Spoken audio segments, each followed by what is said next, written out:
You got through the first round here, or second round, I guess, technically. How did you do it? How did you turn things around? I don't know if we turned them around. We found a way to win the series more than turning them around. Rockford outchanced us in the last game. They played better in the first half. But our group just, you know what, you look at the clips where we wanted to make it tough on their defensemen throughout the series, and I think we were physical. And, and then our second goal, there's not much going on in the game. The D-man was forced and maybe thinking about getting hit again, and we were able to get a break. But I think we earned that goal earlier in the series with how we were trying to wear them down.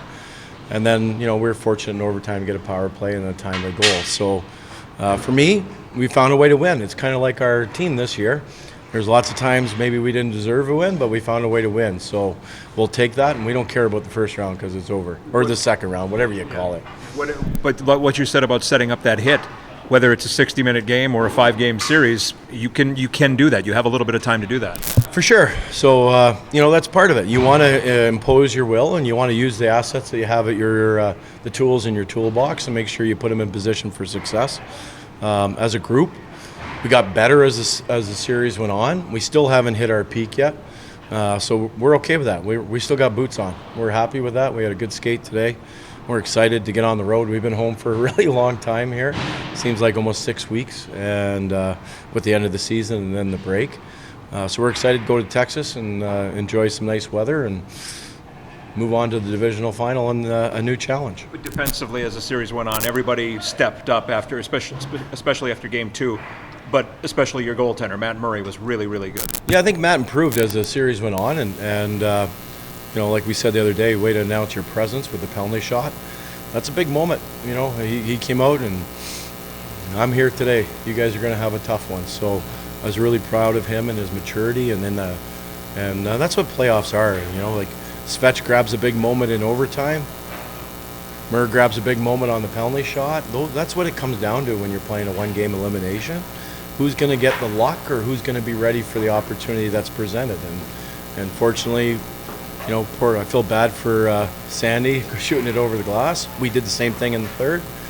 Those things happen sometimes, and we were prepared for that moment and able to get the winner. You need the depth in the postseason. You talked about that a lot, and then you look at the last couple of games with Ottenbright and Woolen and those guys getting goals, big goals.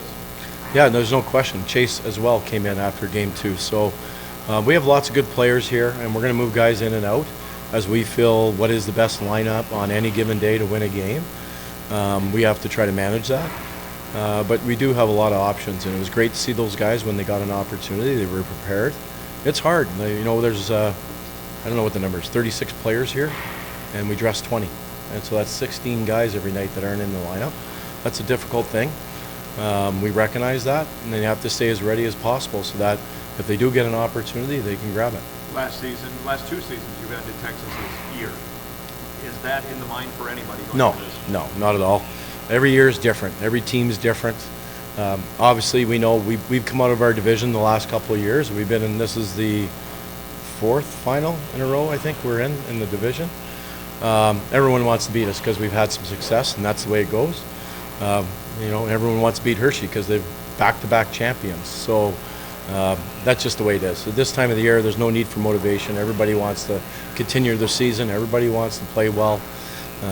Both teams are going to play great. We've had both rounds with Texas went 5 games. They were both great series, very close. 2 well-coached teams, 2 teams going after each other. We know each other well. During the season, both teams look forward to playing each other. So it's going to be very close, and we're looking forward to the opportunity. You took 4 of the last 5. The loss was a shootout loss this season against them. Plus, you had that sweep of them to move into first place at the end of the season. Is that stuff fresh? Does that matter? Oh, it's great. We're on a run. Yeah, we really motivated them to beat us. So you spin it any way you want. So I don't think any of it matters. I think the first round is forgotten. Every series is its own path, its own animal. We grinded our tape and prep. I'm sure Neil and his staff has done the same thing. They're looking for weaknesses versus their strengths, and both teams will be prepared, and they've had a little bit of a longer break, so for us, we're rolling right into it. One practice, we got travel day tomorrow, and let's get her going Thursday. Specifically, Svechkov and Delgado, but the guys back from Nashville, there's been no drop-off whatsoever.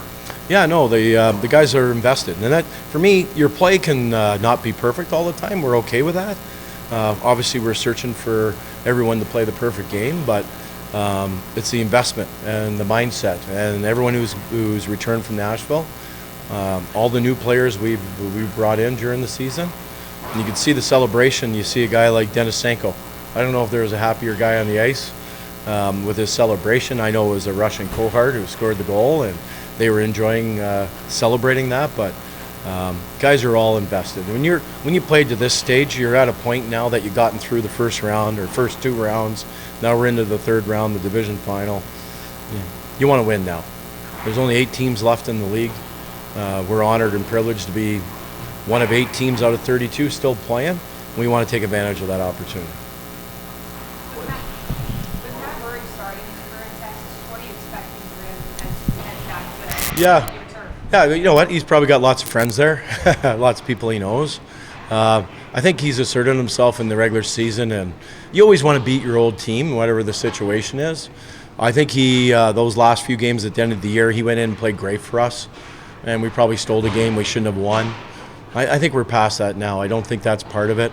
There's always a little bit of that, obviously, but Matt's a pro. The other team's a pro.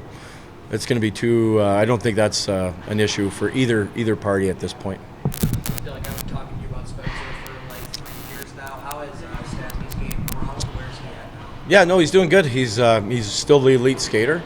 We're still trying to get him to make more mistakes and be more offensive because of his skill set and his speed. But he's a safe player for us, and we appreciate that. But we also want to see him create. You saw that goal he scored off the rush in Rockford, correct? Okay. He's got some skill, and so we want to see more of that, but not at the expense of his play. But the bottom line is, even if he does make a bad decision joining the rush, we always feel a little safe because he's probably going to beat everyone back to our end because of his skating ability. At this point last year, you were really happy with the progress that Svetch had made through the course of the season. Now you get him back a year later. What do you see in him as far as how is he better? How much better is he, and in what ways? Yeah, he's just more mature in his game. He's more of a leader right now for us. You can see his face-offs. He's heavier on face-offs. Last year, he was a young kid trying to find his way, and he had the whippersnipper arms going and got beat up with power. Big, strong guys would force him out on face-offs. I think he's in there competing twice as hard this year. So there's growth on his face-offs, growth in how he carries himself, and there's growth with the expectation. He's on our number 1 line, and we expect him to produce and score. The other team knows that. They're going to try to shut him down. He's going to get the best D pair, the best line. He's got to stare it down and deal with it, and so far, so good.